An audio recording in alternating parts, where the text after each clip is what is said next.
안녕하세요. 반갑습니다. 유아쌤 잘 계셨죠? 네. 네. 댓글도 잘 계셨죠? 네. 잘 있었습니다. 오늘 뭐가 궁금하세요? 일단은 다른 것도 다 중요하겠지만 저는 영양분이 제일 궁금하니까. 맞아, 영양 제일 어렵기도 하고 핵심이기도 하고 영양을 잘 분석을 하면 사람들이 어디에서 막히고 왜 흔들리는지 아니면 또 어디에서 힘을 얻을 수 있는지 다 알 수 있어요. 네. 그러면 영양이라고 할 때 우리가 네 가지 영양이 있잖아요. 네. 기억나세요? 중심 영양, 네, 맞아요. 핵심 영양, 성장 영양, 잠재 영양. 네, 맞아요. 그 중에서 제일 만약에 강사님한테 제일 중요한 역량이라고 생각이 드는 건 어떤 것 같아요? 저는 사실 이제 중심 영양. 그렇죠. 중심 역량을 뭐라고 생각하세요? 뿌리. 맞아요. 맞아요. 우리 네 가지 역량이 있는데 그 중에서 중심 역량은 뿌리에 해당돼요. 그리고 핵심 역량은 내 강점에 해당되고 나무로 치면 줄기에 해당돼요. 그리고 이제 성장 역량은 꽃에 해당돼요. 그런데 꽃이 피고 나면 그 다음에 꽃이 지죠. 네. 그래서 꽃이 지고 나야 열매를 맺어줘요. 근데 그 열매가 맺어지는 그 영양이 잠재 영양이라고 보시면 돼요. 그래서 나무가 되기 전에는 씨라고 보시면 되거든요. 그러니까 씨가 땅에 심겨져 있어요. 눈에 보이지 않죠. 이게 잠재 영양이에요. 잠재 영양은 사람들 눈에 보이지 않아요. 근데 그 잠재 영양에서 중심 영양은 뿌리가 되고요. 뿌리에서부터 이제 뿌리가 생기기 시작하면 줄기가 되고, 그래서 자기 강점을 발현하게 되고요. 그 강점을 발현하고 난 뒤에 나오는 게 꽃과 같은 자신의 성장입니다. 그래서 이 사람을 나무처럼 생각을 해보시면 그 다음에 나타나는 게 열매예요. 근데 그 열매 안에 뭐가 있는 줄 아세요? 심었다 씨가 있어요. 그런데 우리가 나무의 열매 하나만 맺혀줄까요? 아니죠. 그렇죠. 그래서 잠재 영양인 거예요. 그 보이지 않는 씨 하나가 사실은 나무가 되려면 이 씨가 사라지는 경험을 해요. 그러니까 씨가 그대로 있는데 그게 나무가 될 수 있을까요? 아니죠. 그렇죠. 씨는 사라져요. 사라지면서 어떻게 되냐? 뿌리로 바뀌고 줄기로 바뀌거든요. 근데 그 와중에 이제 꽃이 되죠. 근데 너무 신기하게 그 꽃이 돼서 꽃이 지면 뭐가 되냐? 그 자리에 열매가 맺어지는데 너무 신기하게 하나의 씨에서 수십 개의 씨로 바뀝니다. 그게 잠재 영양이라고 저는 이제 명명을 한 거죠. 이름을 그렇게 붙였어요. 네. 그러면 그 중에서 중심 영양 제일 중요하다고 얘기하셨잖아요. 그러면 이 시간에는 중심 영양 한번 얘기해 볼까요? 네. 중심 영양은 말하신 대로 평소에는 얘가 문제가 될 건 별로 없어요. 그러니까 뭐냐면 사람이 건강할 때는 자기 건강이나 내 어떤 기본적인 것들은 그냥 당연한 줄 알거든요. 근데 그게 중심 영양이라고 보시면 돼요. 그래서 사람들이 물어볼 때 네 강점은 뭐야? 네 약점은 뭐야? 이게 중요한 거죠. 그런데 내가 무기력해질 때가 있어요. 그렇죠. 흔들릴 때도 있고. 그때 받아보고 찾아야 되는 게 뭐냐면 중심 영양입니다. 그래서 그 중심 영양을 찾기 위해서 우리가 분석을 한 게 크라타 네 가지 영양 분석이에요. 그 뒤에 지금 나와 있는 게 강사님 거죠? 네. 저의 네. 영양 분석. 맞아. 중심 영양이 전술로 돼 있어요. 그런데 우리가 크라타에서의 가장 큰 특징은 뭐냐면 분석을 할 때 인지와 행동을 두 가지로 따로 분석한다는 거예요. 네, 크라타에서는 이제 두 가지가 있습니다. 보유한 것과 현재 것을 분석을 해요. 근데 지금 나와 있는 건 나의 보유한 부분들. 나의 보유한 부분들은 타고난 행동 방식이라고 보시면 돼요. 어떤 얘기 하냐면, 강사님은 오른손잡이세요? 왼손잡이세요? 오른손. 언제부터요? 처음부터. 기억나지 않으시죠? 네. 맞아요. 사람은, 내가 행동을 하긴 했는데, 언제부터 했을까? 그러면, 왼손을 왜 주로 사용하지 않으실까요? 불편하니까. 일을 하는 데 있어서 오른손과 왼손을 비교해보면 훨씬 왼손이 자연스럽게 오른손을 쓰게 되는. 맞아. 그런데 왼손 혹시 뭐 아프신 적이 아니요. 전혀. 그렇죠. 네. 그런데도 왼손은 불편해요. 네. 힘을 안 타고났죠. 그래서 우리가 불편하다, 편하다는 내가 타고난 방식을 사용하면 편합니다. 그러니까 내가 타고나지 않은 방식을 쓸 땐 불편해요. 불편하니까 더 안 하게 되고 더 안 하니까 더 불편해져요. 근데 행동이라는 부분들은 내가 불편하면 안 하게 돼 있어요. 그러면 행동의 수정도 마찬가지겠죠. 내가 계속 불편하다면 행동 수정이 일어날까요? 안 일어나죠. 맞아요. 그래서 우리는 크라타에서는 가장 고유하고 선천적으로 타고나고 무의식적으로 세팅되어 있는 걸 찾아드리는 거예요. 그런데 사람은 몸도 있지만 마음과 뇌도 있어요. 생각도 있다는 거죠. 그러니까 이렇게 보이는 것과 보이지 않는 걸로 이루어져 있는 게 사람이에요. 그래서 굉장히 복잡합니다. 그래서 뭐 심리학이든 행동 분석이든 성격 분석이든 많은 분석지가 있는데 이렇게 많은 분석지가 나온 이유는 인간이 그만큼 복잡 미묘하다는 얘기예요. 특히 우리나라는 엄청난 복잡 미묘한 것들을 단어나 감정 표현으로 써요. 예를 들면 우리나라 단어에서는 섭섭하다는 얘기가 있죠. 네. 들어보셨어요? 섭섭병이라고. 사람들이 이 섭섭병에 걸리면 참 괴로워요. 근데 그 섭섭하다의 의미가 뭘까요? 내가 기대한 만큼 얻어내지 못한. 맞죠. 그러니까 그게 이제 섭섭하다라는 표현으로 가는데 이 섭섭한 게 그럼 화가 난 건가요? 아니요. 그러면 또 섭섭하다는 게 삐친 건가요? 그거하고 좀 미묘하게 다른. 그죠. 그럼 사람한테 실망인 걸까요? 그것도 되게 다른데요. 근데 섭섭하다 그럼 서운한 건가요?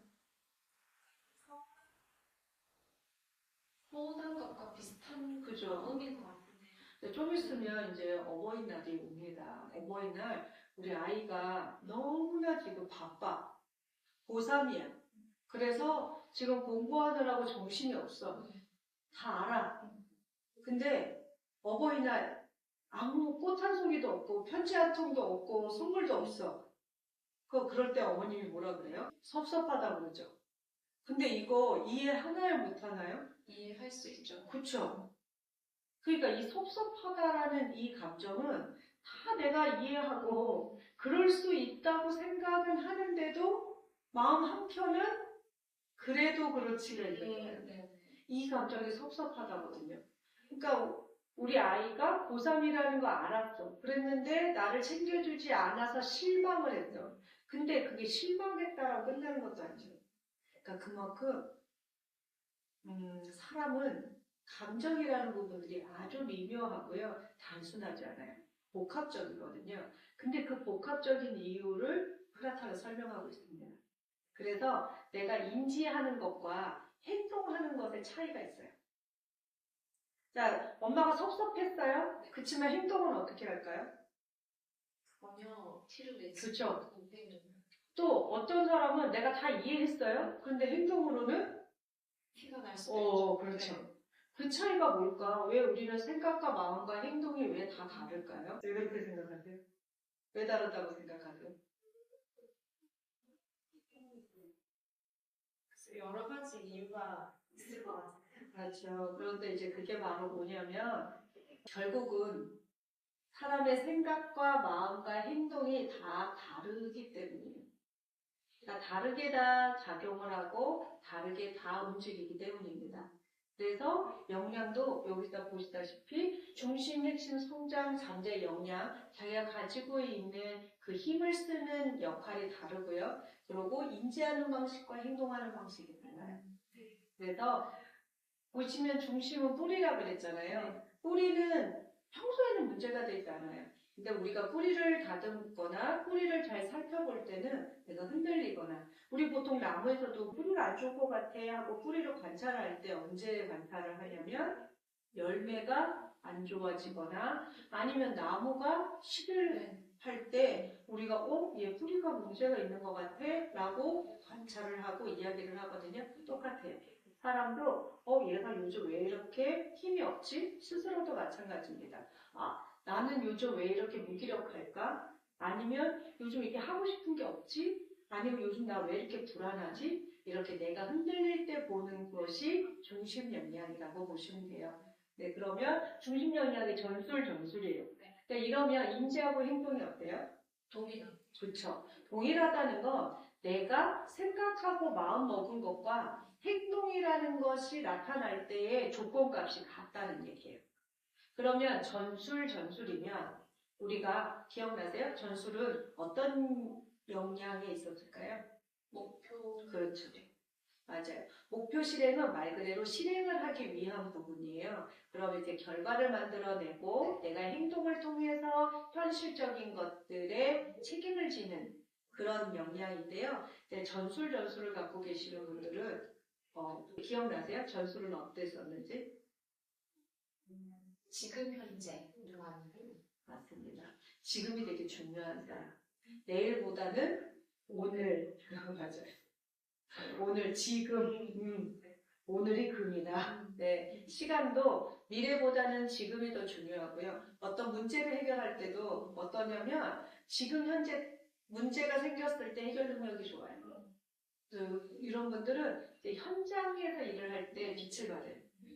근데 이제 그게 중심 역량이 있어요. 그러면 현장이라는 곳에 내가 있을 때 뿌리가 단단해진다. 그러니까 행정 업무보다 이런 분들은 실전 업무나 문제가 있는 현장 업무가 훨씬 더 잘 맞으실 거고요. 또 즉각적으로 문제 해결 능력이 되게 좋아요. 그래서 문제를 내가 해결할 수 있을 때, 그러니까 인지라는 건 내가 해결할 수 있다는 생각이 들 때, 그게 인지예요. 그 생각이 들어야 행동으로도 문제를 해결할 수 있어요. 그러니까 인지하고 행동이 지금 같으시기 때문에 생각이 내가 할 수 있다고 생각이 들어야 행동도 해낼 수 있으실 거예요. 근데 내가 생각이 나 이거 현실적으로 내가 지금 할 수 없을 것 같다라고 하면 주어진 행동을 할 때에도 못할 확률이 높고요. 또 끝까지 해내기가 어려워요. 그래서 인지와 행동이 같으신 분들은 자기의 마음이나 생각부터 정리를 한번 해보시는 게 맞아요. 되게 현실적이신 분이고, 네. 또 내가 어떤 문제가 생겼을 때 임기응변도 되게 빠르고요. 순발력도 되게 좋고요. 근데 그럴 조건이 돼야 되겠죠. 그래서 그 상황 자체가. 네, 맞아요. 그래서 그 조건이 안 되면 이제 좀 힘들어지시거나 아니면 무기력해지시는 거예요. 그게 무슨 얘기냐면 현장을 내가 통제할 수 있는 권한이 없으실 때 일하기 싫어요. 그래서 그게 이제 항상 인지와 행동이 같을 때는 생각과 마음이 먹어지면 행동과 결과로 나올 수 있다. 이렇게 보시면 돼요. 그럼 이런 전술을 가진 사람이 뭔가 다른 사람들과 일을 할 때, 네. 그 모든 사람들에 대한 어떤 책임과 이런 것들을 책임 권한을 내가 다 가지게 되면, 그쵸. 뿌리가 단단해지죠. 웬만한 흔들림이 있거나 아니면 어떤 역경이 생겨도 이 뿌리가 단단하기 때문에 해결할 능력치가 높아지시죠. 네, 다른 분들과 같이 일을 하는 가운데에서 제가 가진 어떤 책임 권한이나 아니면 그분들에 대해서 어떤 지시나 이런 것들을 할 수 없는 상황이 됐을 때 정신이 그렇죠. 조금 흔들리게 되거나 맞아요. 무기력함을 느낀다거나 일을 하기 싫다 이런 마음이 생기는 거예요. 그렇죠. 회피하고 싶거나 이게 내가 해도 될까? 내가 할 수 있을까? 그러고 이걸 내가 해서 뭐해? 그러니까 권한이 없으면 내가 일을 할 때 힘이 빠져요. 흔들리고 쉽게 지치고. 그러니까 문제를 해결하기 위한 인지라고 있잖아요. 생각이라든가 마음이 그냥 없어져. 실제 권한을 좀 위임받으시는 게 많던데요. 어떤 위치나 지위보다는 실제적인 권한, 그러니까 실무자라고 그러잖아요. 그래서 일을 하실 때 실무 권한을 가지고 일을 하시는 게 맞습니다. 그리고 이제 실무 권한이라는 건 뭐냐면 내가 한 행동에 대한 책임도 지겠지만 어떤 일을 했을 때 현실적으로 명확하든지 내가 행동을 할 때 뒤집힐 확률이 적어야 돼요. 그러니까 내가 뭔가를 해서 행동을 했는데 누군가 한마디로 이 모든 행동들이 뒤집혔다. 현실적인 것들이 다시 제로가 됐다. 자, 우리가 조직에서 이런 경우들 있어요. 자, 무언가 현장에 있으십니다. 네, 실무를 했어요. 그래서 실무에서 내가 세팅을 잘 해놨어요. 그랬는데 이제 내 팀장이 와서 이거 배치가 잘못됐으니 자 이게 오른쪽에 해놓은 거 왼쪽으로 옮기고 싹 다 교체를 해요. 그러니까 그게 반복되면 일을 그만두시겠죠. 고민을 많이 하고. 그러니까 그게 이제 반복되면 여기에 내가 있을 곳이 아니다. 그러니까 스스로 알아서 잘 하시고요.